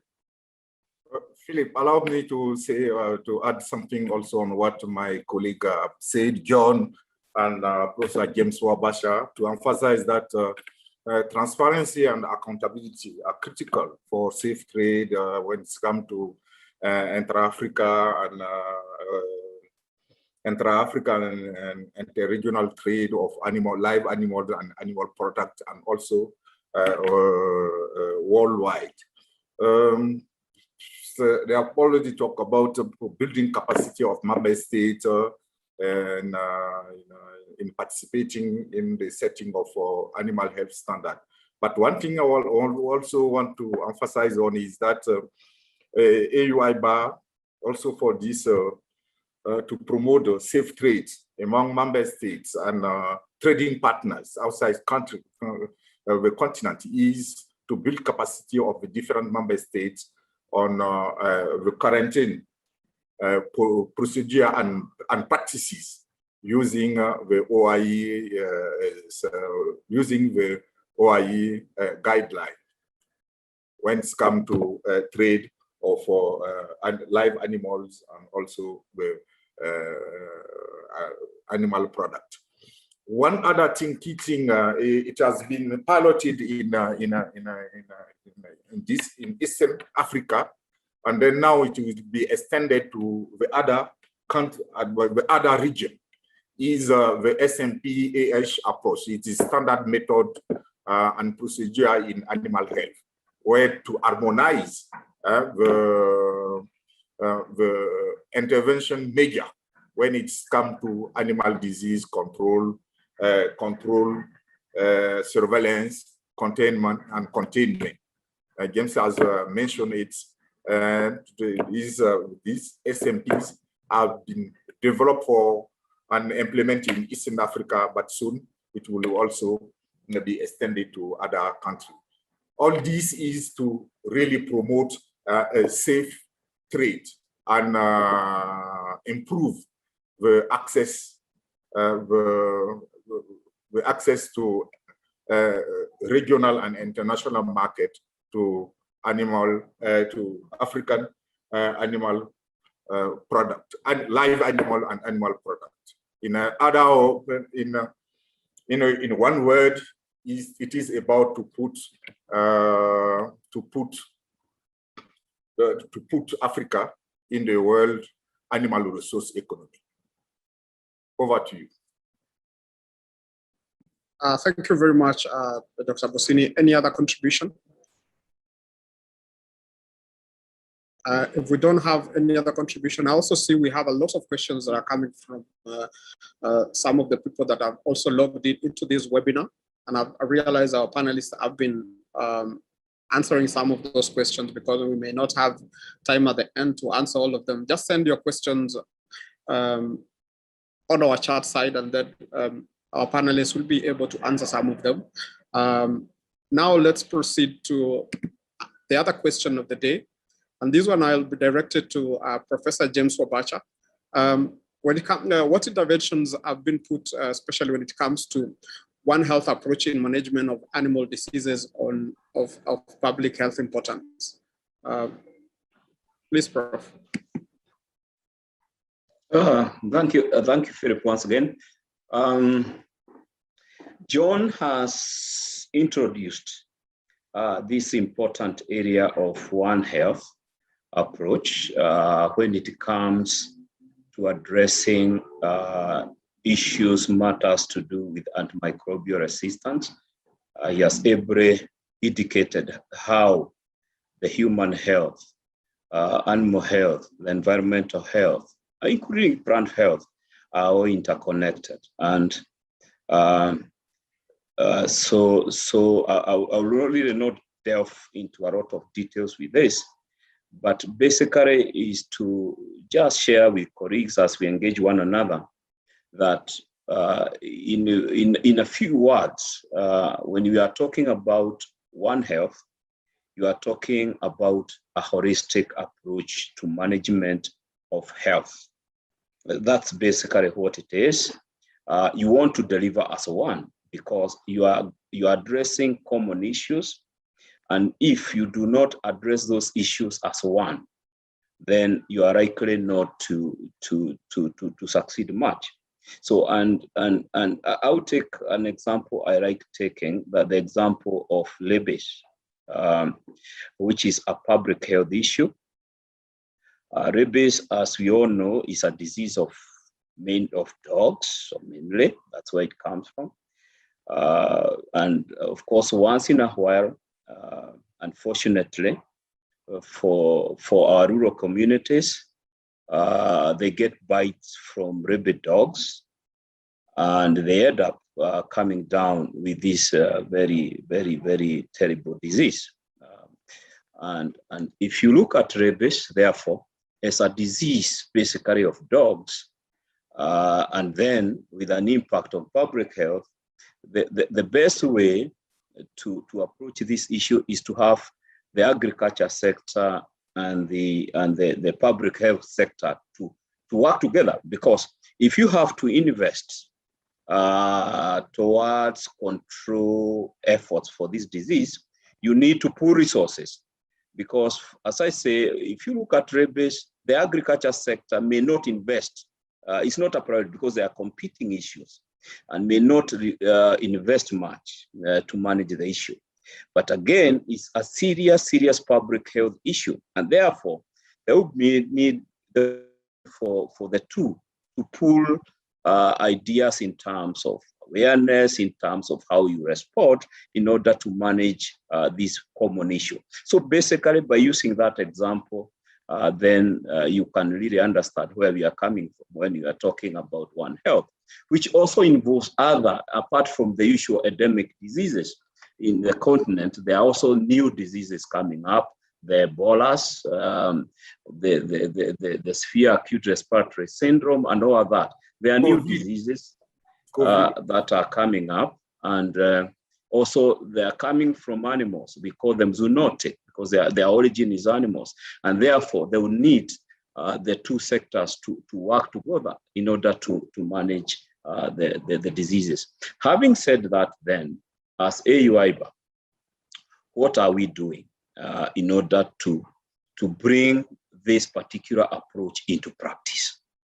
It has been a discussion for quite some time, but we have not received a lot of traction on the ground when it comes to the practice of what we know should be a good approach in order to manage these issues that cross border.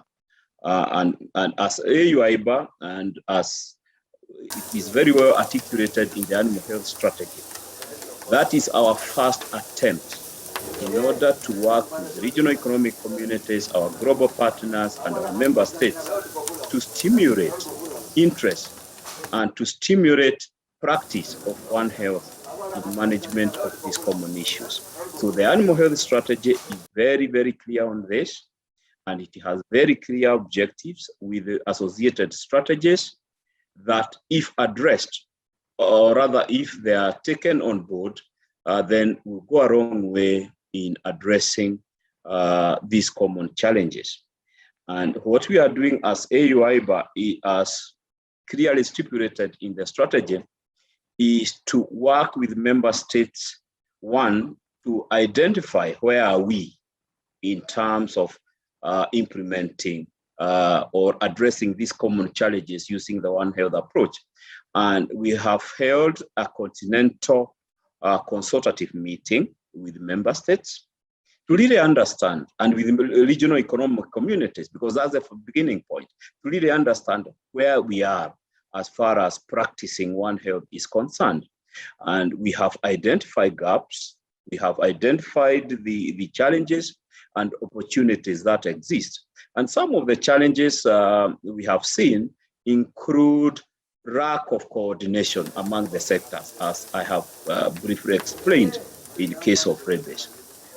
We have seen, as was also elaborated very well some time back by Annie, that the institutional frameworks do not favor the implementation of the one or the practice of One Health approach. Also the registration, because without a registration, without a strategy, really you cannot move far, because by having a country having a strategy, a registration is really a commitment for the government to really support the management of animal health through this approach. So these are some of the gaps we have realized, and what we are doing, working as AUIBA and also with our partners, is to try and initiate some programs, some projects that really we can work with member states and also with our partners in order to stimulate interest in the practice of this important approach as far as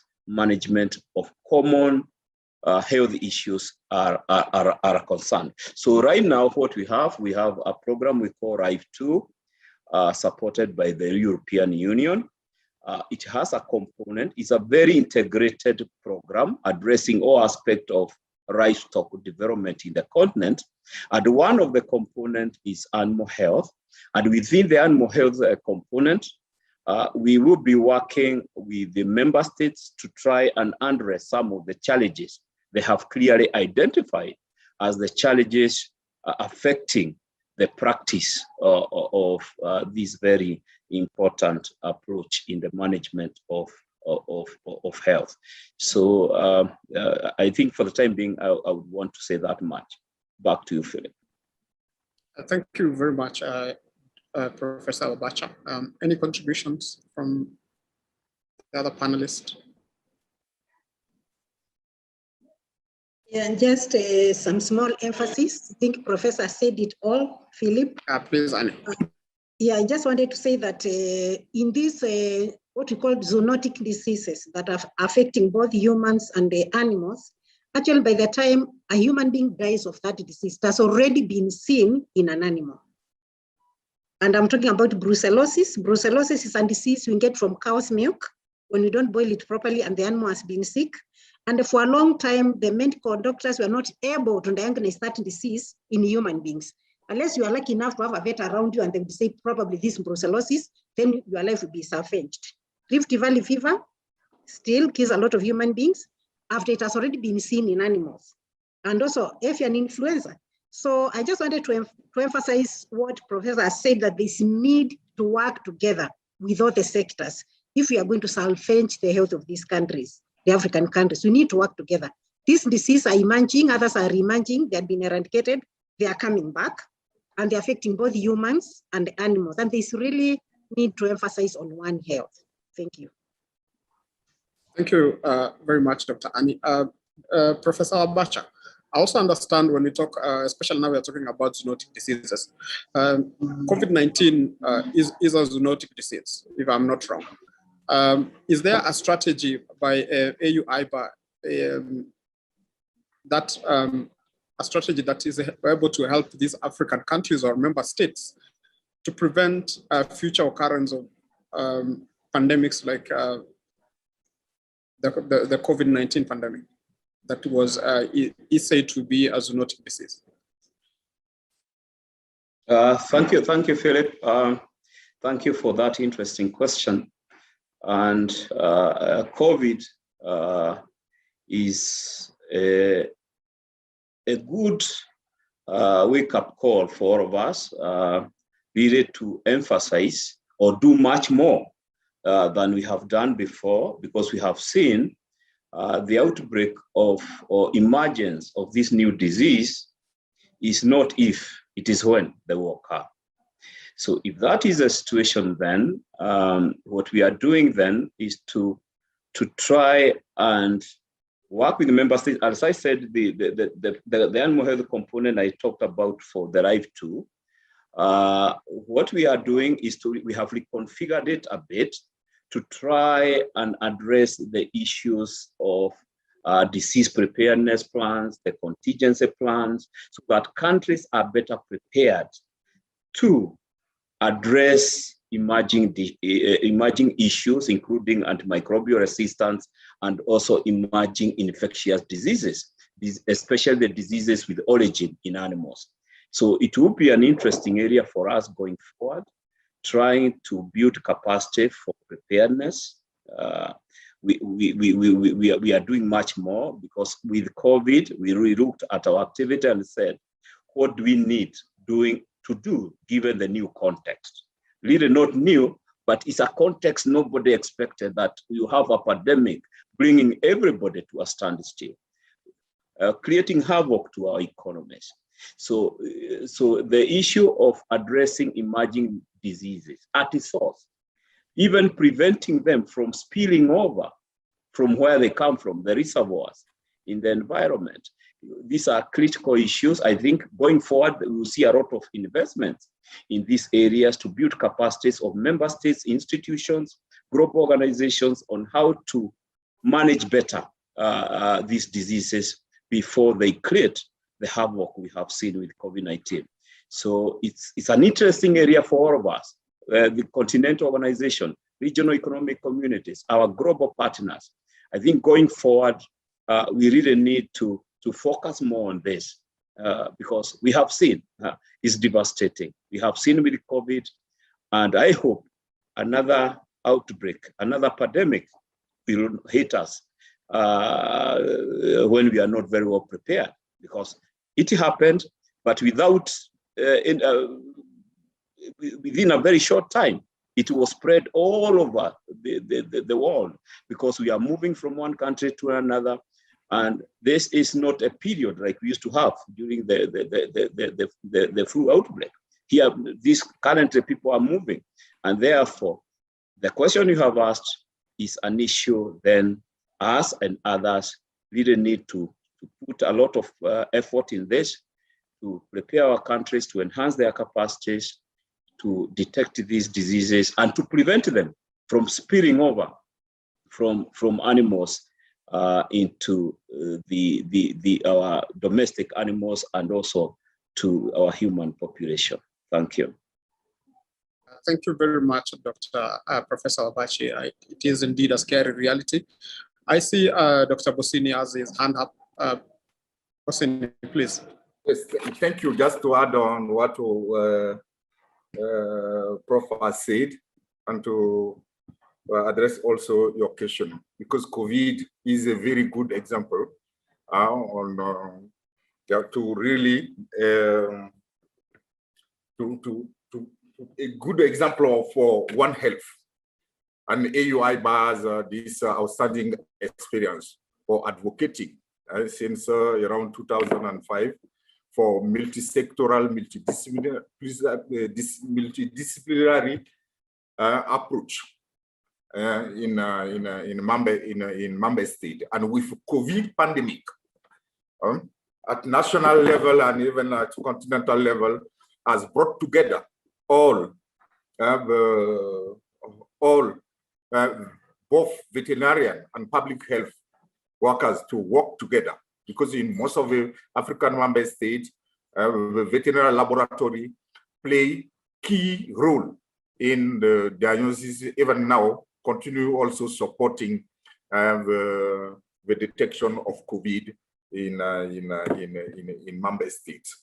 That just to emphasize that on that EU-IABA has really been strengthening the advocating for the multi-sectoral collaboration at national level. And I mentioned that we're on this area, area of One Health, just to say that AU-IBA is not working alone in this particular area. We have the Africa CDC, the Africa Center for Disease Control, working together. I mentioned in that we are working together to develop One Health strategy for Africa this year. Over to you. Thank you very much, Dr. Bosini. I think we need to move a little bit faster. I see we have less than 10 minutes, and I'd like us to move to achievements. I know we've talked about strategies and all the things that AU-IBA has been doing in Africa when it comes to animal health.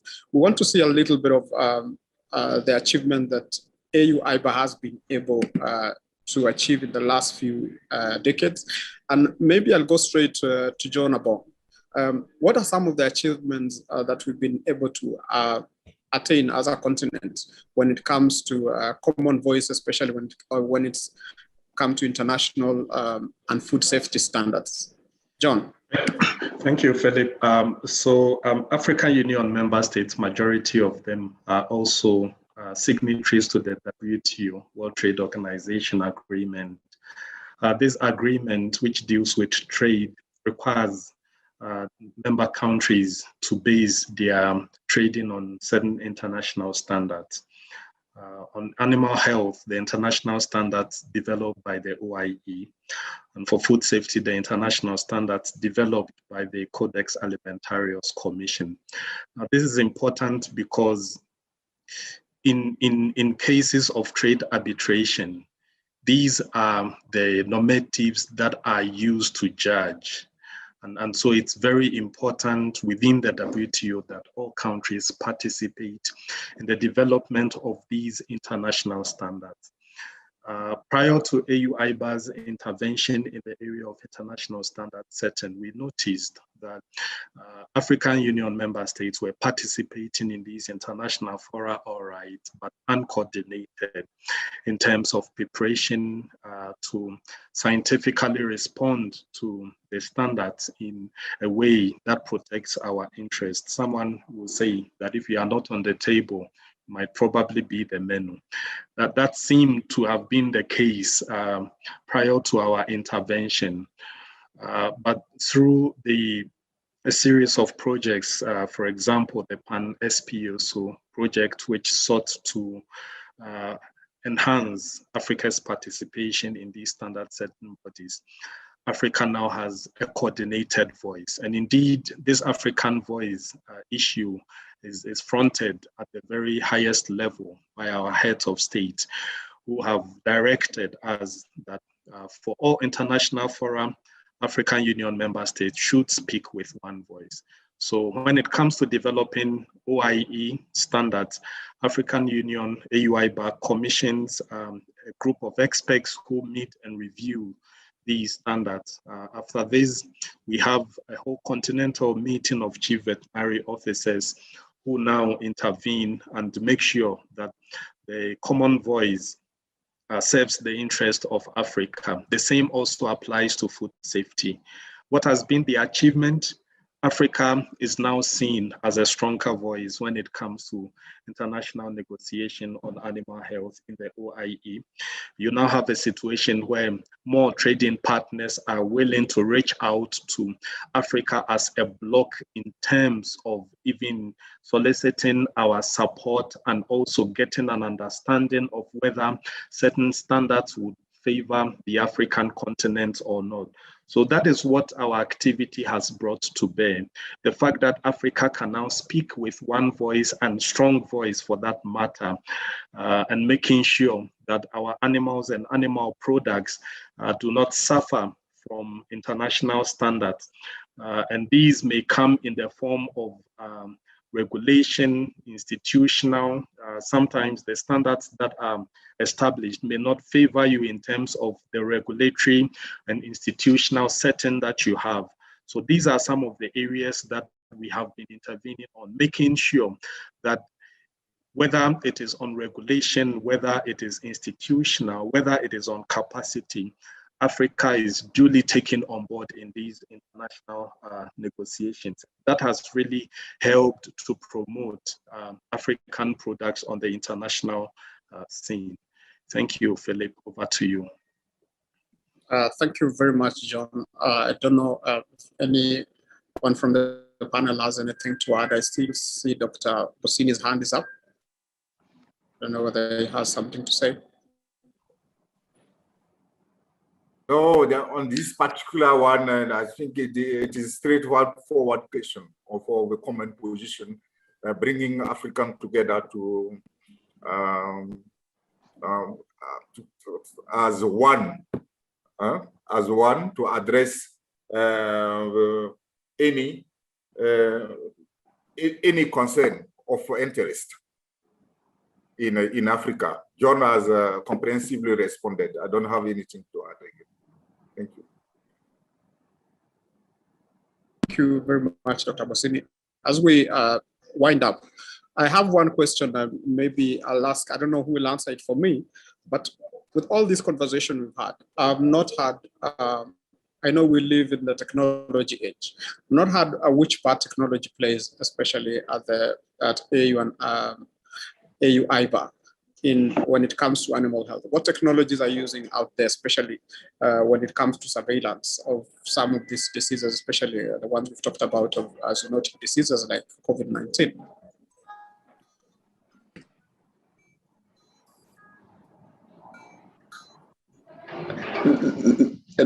Maybe, Philip, if you allow me, please go ahead, Prof.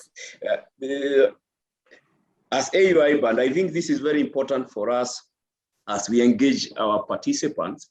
I will request Hiba Busine, who is in charge of a very interesting technology on disease reporting, because we are in Westlands, but we are able to scope what is happening in the continent as far as disease reporting and response is concerned. If you allow, Hiba Busine probably could give us a highlight on that, and then other colleagues could also mention on some of the other technologies and innovations we are using to address animal health. Thank you. Hiba, please, but be brief, please. Yes, yes, no, I will be brief. It's that's one of the key achievements that for AU-IBA after the eradication of reindeer pest that Henry talked about is the development of the animal resource information system. This was based on the recommendation of the ministerial meeting in 2010, and AU-IBA, that's this, the ministerial meeting instructed AU-IBA to develop this animal resource information system. And this system has been now developed and rolled out in all the member states, not all, almost all the member states, around 50 member states out of 54 member states in Africa. And it's customized to adapt to the national, to any country, and then to the country, and from country to the regional economic level up to the continental level, to share. It is to share to share information and collect data on animal, not only on animal health, but also on animal production, fisheries, bees, among others. And it is the system is operational and functional in most of the countries, as I mentioned. It is now currently being upgraded, and soon AU-IBA will embark on building capacity of member states to successfully use the system. And and now this is now being used for immediate notification of any sanitary event from member state through ARIS system, as well as also submitting their monthly animal health disease report. And discussion is ongoing to link AU-IBA system to OIE WISE,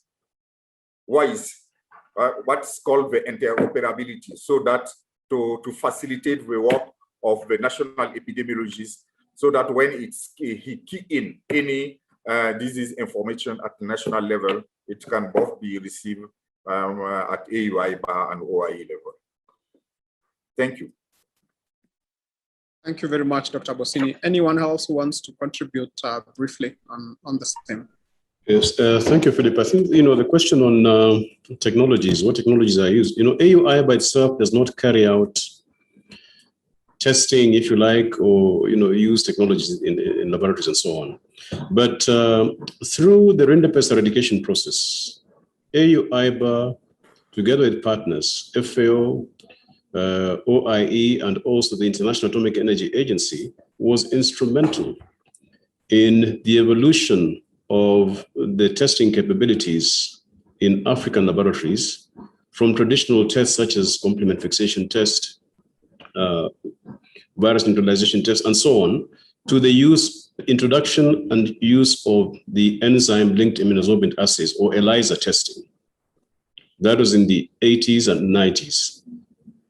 And the rinderpest eradication process also saw the introduction of the polymerase chain reaction, PCR, for the diagnosis of rinderpest.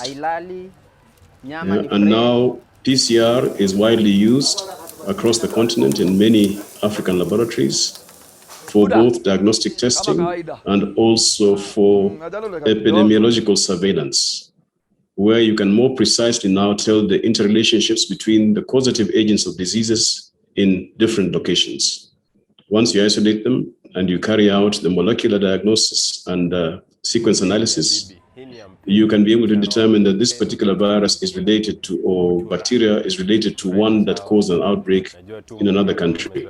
So AUIBA has been very instrumental in that evolution of diagnostic testing, to modernizing diagnostic testing. Thank you very much. Over to you, Philip. Thank you very much, Dr. I would like to give each of you 1 minute to give their closing remarks as we come to the end of this conversation. And for those of who have been joining us through our social media platforms, you can continue sending your questions on that platform, and our panelists will continue even after this webinar. We'll still give feedback on some of those questions. Maybe I'll start with Dr. Annie. Please give us your closing remarks, less than a minute. Okay, thank you very much, Philip. I just want to, my closing remark, I want to apologize to our participants for the small technical hitch that we had this morning, and we're not able to start on time. So we are genuinely sorry. It is a world of technology, and anything can happen anytime. Thank you very much, Anne. Let me go to Henry Wamai. Dr. Henry Wamai, please give us your closing remarks. Okay, thank you very much, Philip, and I thank the Standard Group for availing this opportunity and taking us very ably through this webinar. But I'd just like to say that surveillance for disease is critical to prevention, to control, and eradication. Because if you don't know what you have, then how can you control and eradicate?